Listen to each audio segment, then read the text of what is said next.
Welcome to Superior Health Wednesday, joined by Jim LaJoy, Executive Director of Superior Health Foundation. It's good to see you again. Yeah, good to see you too. And if you haven't seen us before, we have these regular conversations talking about health-related topics and how Superior Health Foundation assists these folks and helps bring ideas to fruition and gives them funding and support in a lot of different ways. And it's not just physical health things. Today we're talking about mental health, which is incredibly important and something that is getting more attention and just really deserves to be talked about. Uh, Jim, if you want to kind of get us started, talk about what you all have done up to now and how you've been involved with mental health in the Upper Peninsula. Be happy to. You just touched on a topic that, mental health and how it's, starting to become a huge topic of conversation. And it's unfortunate that it took decades and decades for us to get here. And maybe it took a pandemic and other worldwide issues to create awareness about this. But the amount of mental health issues, whether it's with children, adults, the senior population, has really never been higher in our world and in our country. And there are a lot of stresses, obviously, that are part of that. And so, from that standpoint, it's good to see that both on the federal and state level that there's more attention being put toward mental health services, providing adequate resources to address that, and we're no different. We, a year or so ago, back in the spring, we worked on a collaborative effort with Blue Cross Blue Shield to address mental health for children. And we put about $100,000 into that to address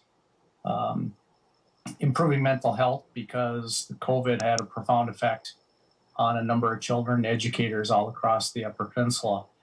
And then the topic we're talking about today has to do with a statewide effort that Superior Health Foundation was part of a statewide collaboration to address opioid disorders, substance use, and recovery housing. So, we put quite a bit of investment into this area, rightfully so, because it deserves our attention. But we felt all along that just providing funding to treat families, to get them the care that they need, was just one step in the process. The next step in that process is to assure many of these folks that are getting the help that they need that they have housing, they have a stable job, and they have those pieces that are going to play a significant role in their recovery and keep them on the road to recovery. So as part of this recovery housing effort, we collaborated with the Michigan Health Endowment Fund, Blue Cross Blue Shield of Michigan, Blue Cross Blue Shield of Michigan Foundation, and us. And we all put money into a pot, and we were able to award $490,000 about a month or so ago to 4 organizations across the Upper Peninsula. So we're very, very thankful that we have statewide partners that were willing to put money into an effort that simply addressed the Upper Peninsula. And, I think that speaks to the types of collaborations that we enjoy being part of, that are so very, very important to addressing those topics, particularly in the mental health arena. Yeah. And before we get to some of the organizations that are benefiting from this, because that's an incredible amount of money, you touched on really important things of providing housing, jobs, and all these other things that shows to these folks who are wanting to make a difference that there is something for them to come out of when they're coming out of addiction, that there is support and there are people who want to see them well. And I just think that's Absolutely. so important. Yeah. Well, absolutely. And, it's one facet of that. And, there are no easy answers to this. We know that.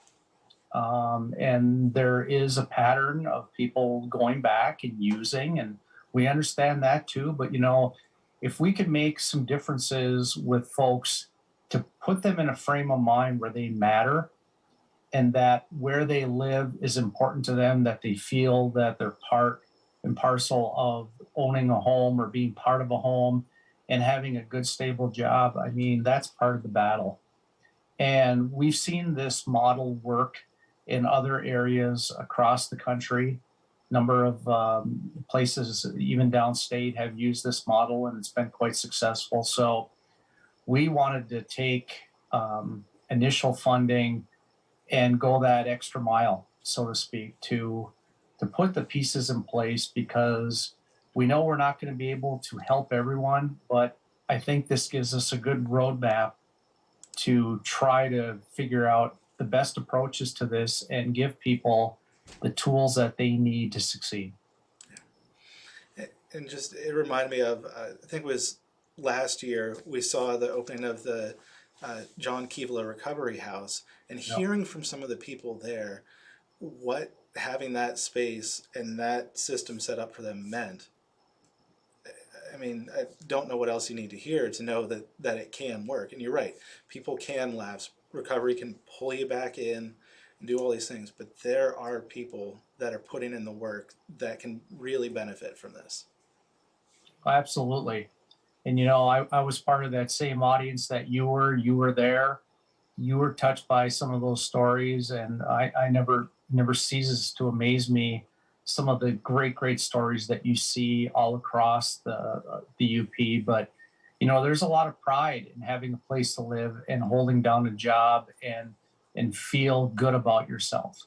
And feeling good about yourself is a huge step in the road to recovery, and then surrounding yourself with like-minded people. And a lot of these recovery housing institutions, they have people that have been down that road, who have walked in those shoes, who understand the trials and tribulations and how difficult that is. And oftentimes you have a house manager that's there to help them with those day-to-day decisions and try to, weed through a pretty complex situation at times. But, the incidence of use has been on the rise for a long time.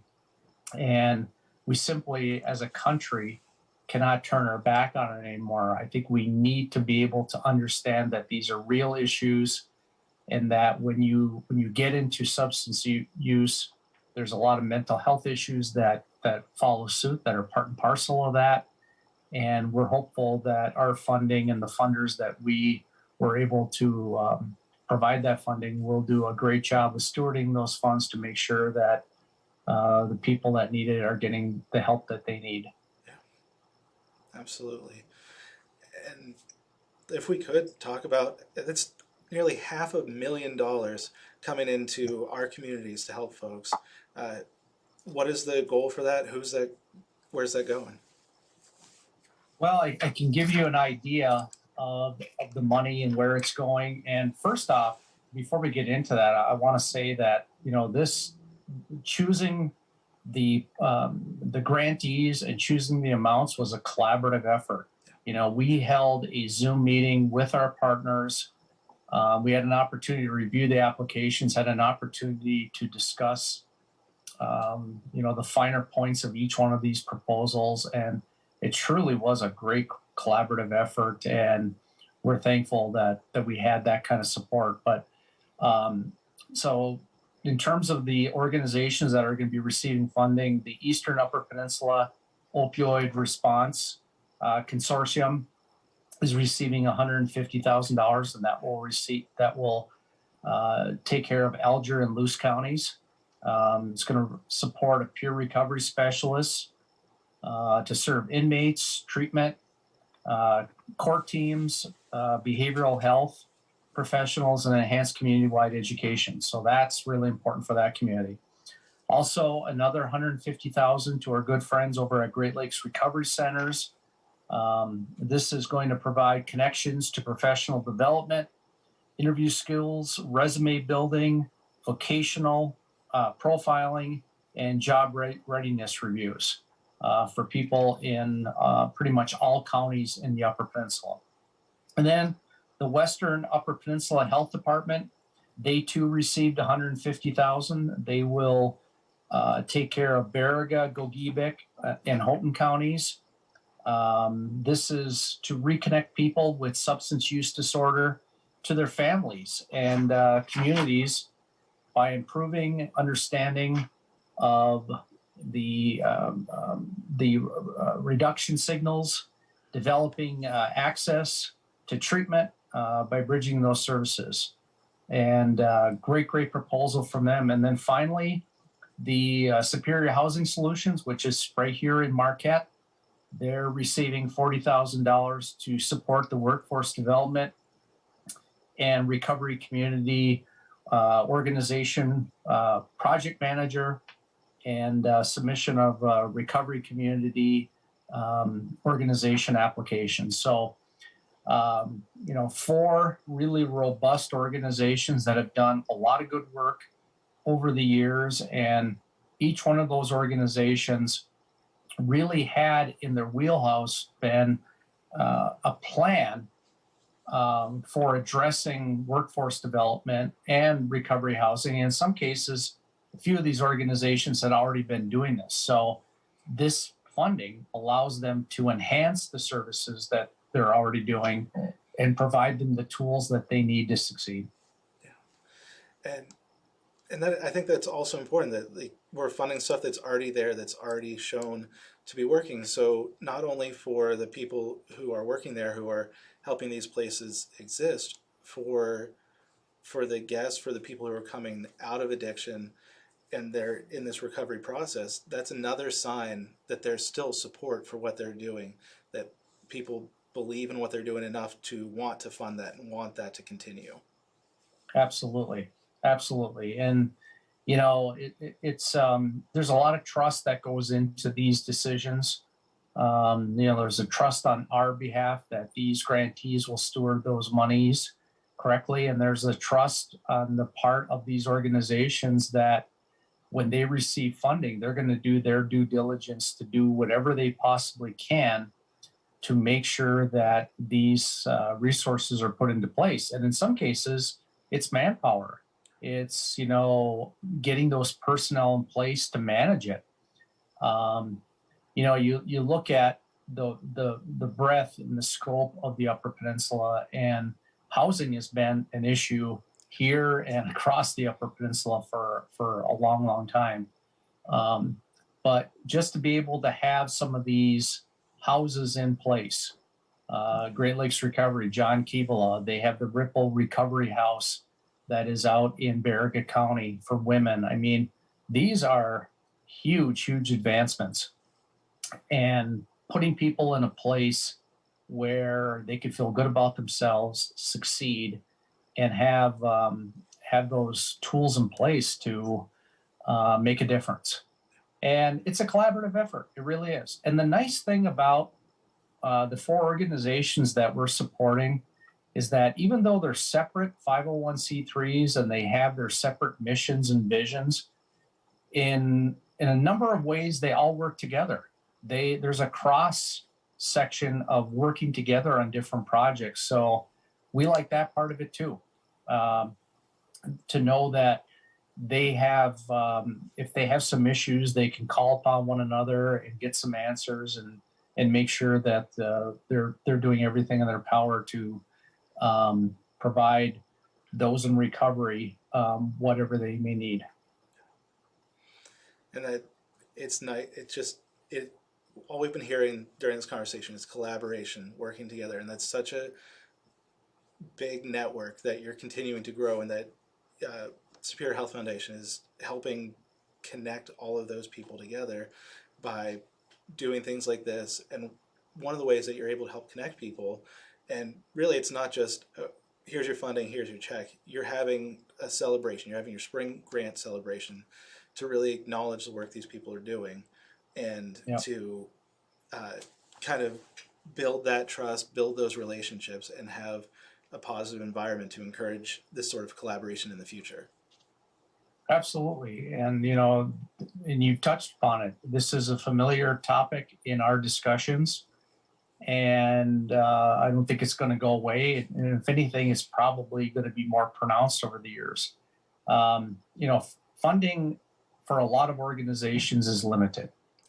And the nonprofits have gone through a very, very difficult time with COVID. Yes, some of them were able to get relief funding, but it's taken a toll on a number of nonprofits. So in order to sustain and grow, I think we have to shift the paradigm a little bit and understand that there needs to be networking and there needs to be opportunities to work together to solve issues. And that's not easy for some organizations. And then you have the immense geographic landscape of the UP, and that plays a role too. But we want to be one of those organizations that encourages organizations to get together, talk about projects, find solutions, and find ways that they can collaborate to address issues. Because I don't think we're in a spot anymore where we can just work in our own little backyard and make differences. We have to be able to reach out, shake another person's hand, and have that trust to work together. Well, it's not new, but you've become a really good facilitator of building those relationships and helping those things grow. As far as the relationship about, or the conversation about these grants and anything, I guess with the mental health topic or substance abuse, is there anything else we want to add to today's conversation? No, I don't think so, other than the fact that our grants committee just met recently to review spring grants.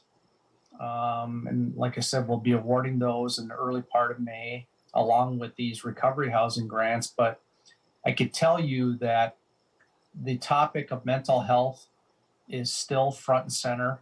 We put a tremendous amount of money into mental health resources several years ago for our proactive grant giving, and we're committed to that. We may have to reduce some funding in some other areas to really, really play a role in bridging this gap and finding what people need, because they're not going away. And it's important for us to continuously look at other funders and look at other ways that we can leverage that funding and work with providers like the four I just mentioned, who are seasoned, who have good professionals, who understand this business better than anyone.